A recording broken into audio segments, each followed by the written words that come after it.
নমস্কার বন্ধুরা, সুমতি রান্নাঘরে আপনাদের সকলকে স্বাগত জানাই। তো প্রতিদিনের মতো আজও আমি একটা নতুন ব্লগ নিয়ে চলে এলাম। তো এখানে নিয়েছি আমি 4টা হ্যাপি বিস্কুট। তো এই হ্যাপি বিস্কুট দিয়ে খুব সহজেই বানিয়ে ফেলুন হ্যাপি কেক। তো এখানে নিয়েছি আমি হাফ কাপ চিনি, আর এখানে আমি বিস্কুটগুলো প্যাকেট থেকে বের করে নিয়েছি। তো এগুলোকে হাত দিয়ে এভাবে ছোট ছোট করে ভেঙে নিতে হবে। তো বন্ধুরা, এই কেকটা খুব সহজেই কিন্তু বানিয়ে ফেলা যায়। আর এটা ভালো লাগলে অবশ্যই লাইক কমেন্ট করবেন, কমেন্টে লিখে জানাবে কেমন হয়েছে এটা। তো এটা আমি এভাবে ছোট ছোট করে ভেঙে নিয়েছি হাত দিয়ে। তো এটা কিন্তু আমি শিলনোড়ায় এটাকে বেটে নিয়ে গুঁড়ো করে নিয়েছি। তো দেখতেই পাচ্ছ, এটাকে আমি এইভাবে গুঁড়ো করে নিয়েছি। আর চিনিটাকেও আমি শিলনোড়ায় এভাবে গুঁড়ো করেছি। আপনারা চাইলে মিক্সচার মেশিনেও তো এটাকে গুঁড়ো করে নিতে পারো। তো এবার আমি চিনিটা এই গুঁড়ো বিস্কুটের মধ্যে দিয়ে দেব, দিয়ে ভালোভাবে মিশিয়ে নিতে হবে।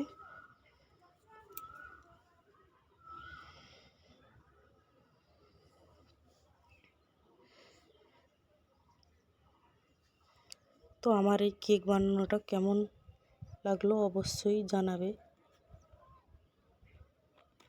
তো এটা ভালোভাবে মিশিয়ে নিয়েছি। আর এখানে আমি নিয়েছি দুধটাকে আমি আগে থেকে গরম করে নিয়েছিলাম।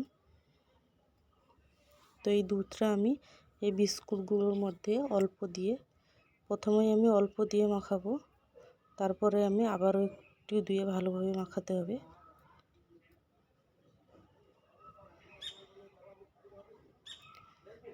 তো এটা এইভাবে আমি মাখাচ্ছি।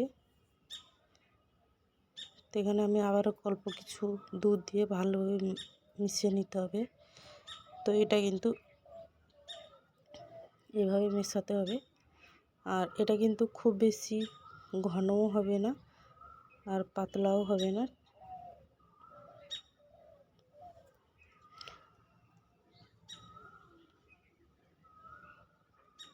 তো এটা কিন্তু ভালোভাবে ফেটাতে হবে। তো দেখতেই পাচ্ছ, এটা আমি খুব বেশি পাতলা করিনি।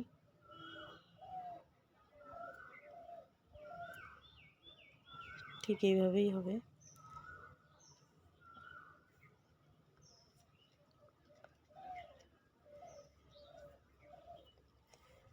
আর এখানে আমি নিয়েছি একটা ইনোর প্যাকেট। এবারে আমি এই ইনোটা এর মধ্যে দিয়ে দেব।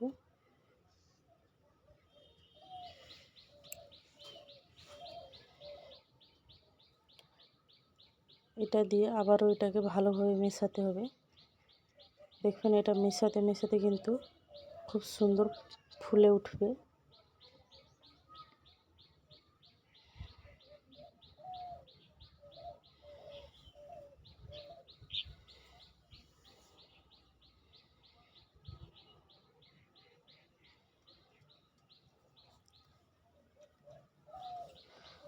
তো এটা আমি ভালোভাবে মিশিয়ে নিয়েছি। এবার এটাকে আমি 5 মিনিটের মতো রেখে দিব।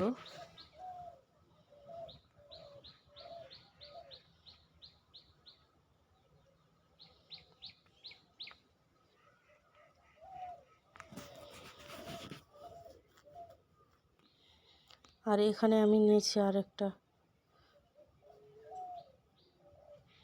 গামলা, ছোট একটা গামলা বা বাটি, যাই হোক একটা। তো এখানে আমি নিয়েছি 2টো কাগজ। তো এটাকে আমি ভালোভাবে কাঁচি দিয়ে কেটে নিয়েছি। আর এখানে আমি সাদা তেল দিয়ে ভালোভাবে এই বাটির মধ্যে ভালোভাবে মাখিয়ে নিতে হবে। বাটির চারিদিকে এভাবে ভালোভাবে মাখাতে হবে। তো এটা আমি ভালোভাবে মাখিয়ে নিয়েছি। এবার এর মধ্যে আমি কাগজটা দিয়ে দেব।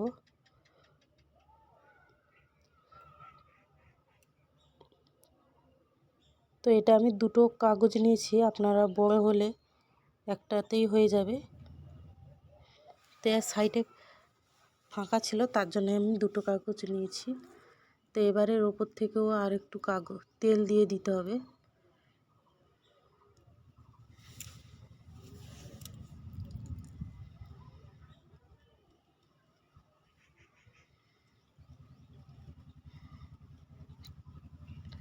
তো এটাও ভালোভাবে মাখিয়ে নিতে হবে। তো দেখুন এটা কিন্তু ভালোভাবে সেট হয়ে গেছে।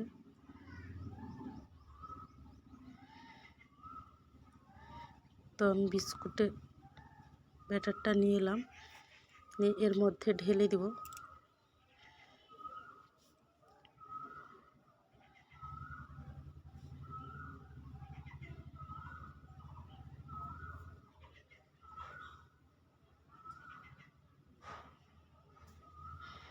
তো এই কেকটা কিন্তু বাচ্চাদের খেতে খুবই দারুণ লাগবে, বাচ্চা বড় সবারই।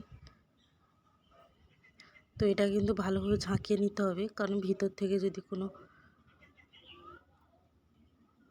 তো এখানে আমি নিয়েছি কড়াইটা আমি আগে থেকে বসিয়ে বালি দিয়েছিলাম, দিয়ে গরম করে নিয়েছিলাম।